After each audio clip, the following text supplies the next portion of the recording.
retour avec Daniel Riolo, avec Pierre Ducrot et avec nos drôles de dames. Ce sera à partir de 23h. Priorité au live évidemment, car il se passe beaucoup de choses à Lens pour cette rencontre de Ligue 2 en clôture de la 29e journée. Lens Bourg-en-Bresse. Jean Baumel, ça va mal pour les Lensois. Les supporters ne sont absolument pas contents. Ah, et ça c'est clair, ça fait 1-0 pour Bourg-en-Bresse qui lutte pour le maintien, tout comme le Racing Club de Lens. Bon, Lens a toujours 4 points d'avance sur le barragiste. Non, 3 points en tout cas. 3 points. 3 points. C'est Nancy qui est les derniers barragistes. On va suivre le corner. En tout cas, il y a beaucoup de banderoles et les stadiers qui sont prêts aussi à intervenir en cas de débordement. Et le ballon qui fuit toute la défense des joueurs de Bourg-en-Bresse. Et les Nantois qui vont essayer peut-être d'arracher l'égalisation. Là, qui a un ballon en profondeur. Et non, c'est capté par le gardien Calaman, le gardien de Bourg-en-Bresse. Il reste 1 minute dans le temps réglementaire. Il y aura du temps additionnel, ça c'est sûr, puisqu'il y a eu pas mal de changements. Mais pour l'instant, il n'y a que des banderoles. Il y en a un paquet en tout cas depuis le coup d'envoi. Je vous explique un petit peu le scénario de cette rencontre. C'était prévu, ils avaient fait un communiqué, les supporters lensois, qu'ils n'allaient pas encourager leur équipe. Ils allaient surtout les chambrer avec des chants, aller les chèvres, entre guillemets, plus des choses moins sympas, des banderoles diverses et variées. Je peux dire qu'il y en a eu au moins 30 différentes. C'est assez impressionnant, en tout cas au niveau logistique. Ce qu'ils ont fait, c'est assez hallucinant, les supporters. Si ça en reste là, c'est bien. S'il y a débordement, là on va repartir dans un truc un peu, j'espère pas comme à Lille en tout cas. Les stadiers sont prêts, je peux vous dire qu'il y a du monde sur les coups. Il y a les deux coins du COP lensois. Ils sont 15 d'un côté, 15 de l'autre, plus au milieu une bonne vingtaine. Donc voilà, ils sont prêts en cas de débordement d'intervenir. On t'enverra peut-être plus dans un stade. Écoute, je porte la poisse. Mais en tout cas, en gros, ça veut dire aussi que le foot nordiste se porte pas très bien quand même. Oui, exactement, c'est surtout ça. C'est un peu un syndrome. Même Valenciennes, c'est pas génial ce qui se passe. Voilà. C'est pas un peu de ta faute tout ça?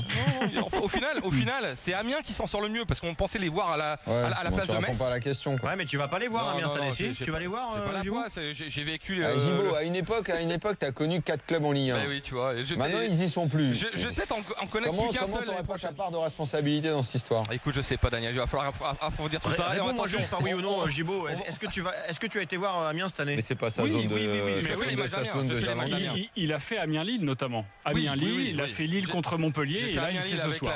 Malheureusement la barrière, parce qu'il y a aussi cet épisode-là qui s'est passé pour le LOSC. Mais il snode un peu, Amiens. Il veut pas trop le dire, mais il snode un peu. Je fais beaucoup les matchs et je peux vous dire que ce que fait Christophe Pellissier avec le budget et l'effectif qu'il a, bravo. Et puis rendons à César ce qui appartient à César. C'était une interview exclusive de Jean Baumel tout à l'heure avec Gérard Lopez. Je ne l'ai pas signifié. On revient te voir dans quelques instants. Jean, parce que nous allons passer à l'avis tranché de Pierre Ducrot. Moi, il y a un truc qui m'énerve, Jonathan, par contre, c'est quand t'emploies des mots que je connais pas. Exogène. Tu peux pas dire un recrutement qui vient de l'extérieur? C'est vrai que exogène dans un débat de foot. Non, mais je suis bien d'accord. En plus. Oui, tout à fait. À un certain moment, j'enlevais des points d'ailleurs pour des mots compliqués.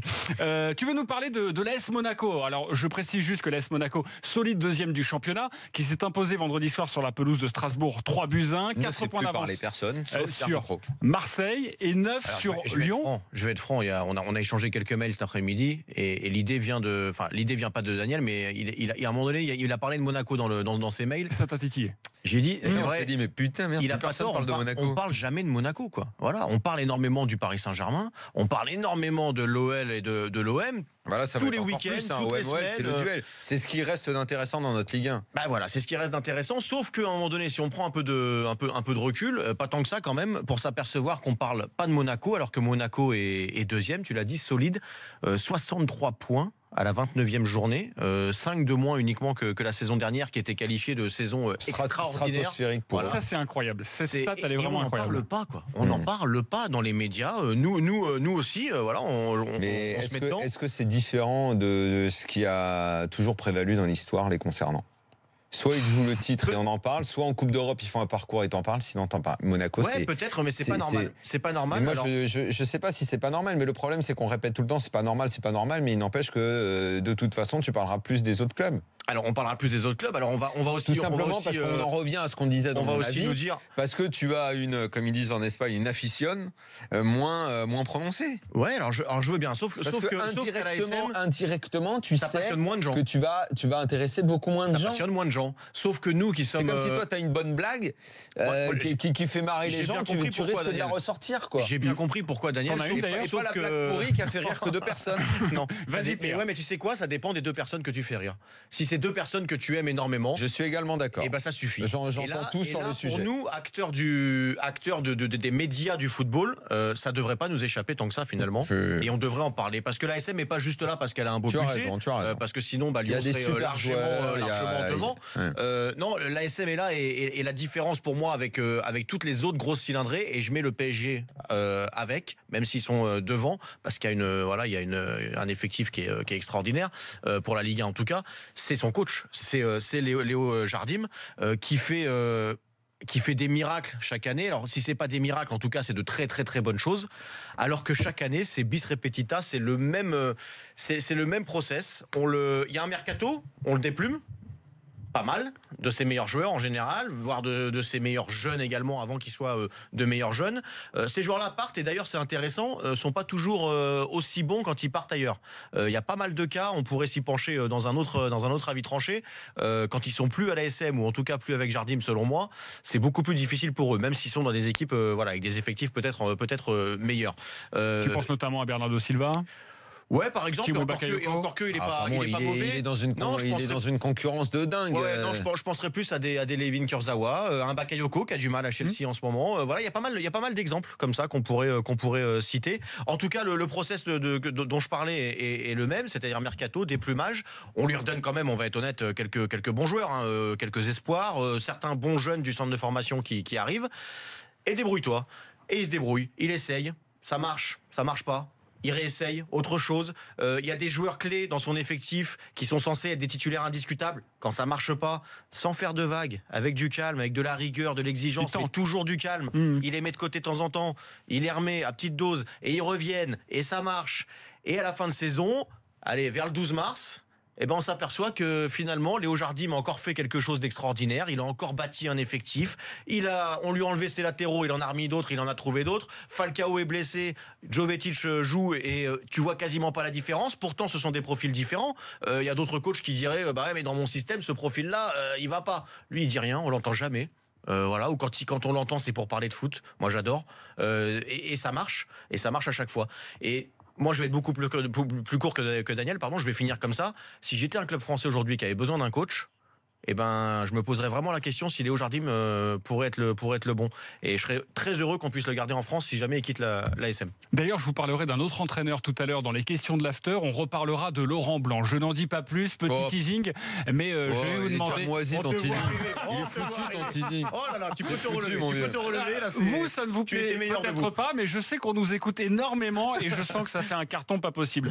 Jean Baumel, la défaite de Lens. La défaite de Lens, et surtout ça se passe bien. C'est ça qui est rassurant, parce que tout le monde avait un peu peur du débordement. Bravo aux supporters lensois. Voilà, ils ont fait une trentaine de banderoles. Alors tout d'abord défaite, c'est important, défaite de Lens 1-0 face à Bourg-en-Bresse, du coup qui sort de la zone rouge. Lens qui est avec 3 points d'avance sur le premier relégable qui est Nancy. Donc voilà, il va falloir encore batailler ferme pour s'en sortir du côté des 100 ailleurs. Mais voilà, les supporters ont décidé, en fait l'origine de cette manifestation contre leurs joueurs, des banderoles, des chants, c'est suite à l'élimination face aux Herbiers, parce qu'il n'y avait pas eu de match à Bollard depuis. Et il y avait un coup à faire en coupe en plus. Bah oui, t'imagines, qualification, tu recevais Chambly à Bollard. Enfin bref, on va pas refaire l'histoire. Tu te faisais une finale au Stade de France contre le PSG, ça te rappelait des bons souvenirs. Ah oui. 2008, tout ça, une petite banderole en plus, on était bien. Oui, exactement. Ouais, ça aurait pu être, ouais. Mais en tout cas, voilà, pas mal de banderoles, des banderoles drôles, des banderoles un peu dures. Et là, tu faisais chialer Fred Hermel pour 20 ans. La première fois, tu l'as fait chialer pour 10 ans, et il en reprenait pour 20 ans. Bon, ils ont fait souvent référence, messieurs, à il y a 20 ans. Vous savez, il y a 20 ans, en 98. Bah oui. Le titre. Moi, je m'en souviens bien, Gibaud. On était en face. On avait des héros, et aujourd'hui, on a des chefs. Voilà, ils ont fait beaucoup de références par rapport à 98, et aujourd'hui, en gros, il n'y a plus rien. Voilà. Merci beaucoup, Jean Baumel. Bonne soirée à tous. Et je rappelle que Lens est 15e de la Ligue 2 avec 31 points. Ajaccio 16e avec 31 points. Bourg-en-Bresse qui vient de s'imposer à Bollard 17e 30 points, et Nancy 18e avec 28 points. Je vous épargne Quevilly et Tours parce que ça sent quand même un petit peu la charrette. On va accueillir un supporter monégasque. Non, il faut que je réponde à Pierre avant le supporter, mon ami. Excuse-moi. Raphaël, on priorise dans l'émission. Désolé, Raphaël, je suis complètement désolé. Raphaël, tu seras forcément, tu vas arriver dans quelques instants, mais mes priorités à Daniel Riolo. Vas-y, Daniel. Parce que je suis pas du tout d'accord avec toi, Pierre. Pas du tout. Dis-moi. Et je suis sûr que et d'ailleurs, je suis vachement étonné que tu dises ça. Non pas que Jardim soit que pas... ce soit grâce à Jardim que la SM soit Non pas que Jardim soit pas un bon entraîneur. C'est un très bon entraîneur qu'on a défendu ici dès qu'il a mis le pied en France. Que ce soit le meilleur de Ligue 1 ? Ouais. Parce que t'as Ranieri ? Ou parce que t'as d'autres entraîneurs avec d'autres équipes Parce que j'ai essayé de me dire. Je voudrais dévier un petit peu. Non, mais en fait, je voudrais dévier un peu parce que et t'as cité des joueurs qui, quand ils quittent Monaco, t'as pas retrouvé les performances. Pourquoi bien ? Parce que jouer à Monaco ou entraîner à Monaco, c'est pas le même métier que jouer au PSG ou à Marseille. C'est pas la même chose. Ouais, enfin c'est pas forcément ceux qui sont partis au PSG ou à Marseille.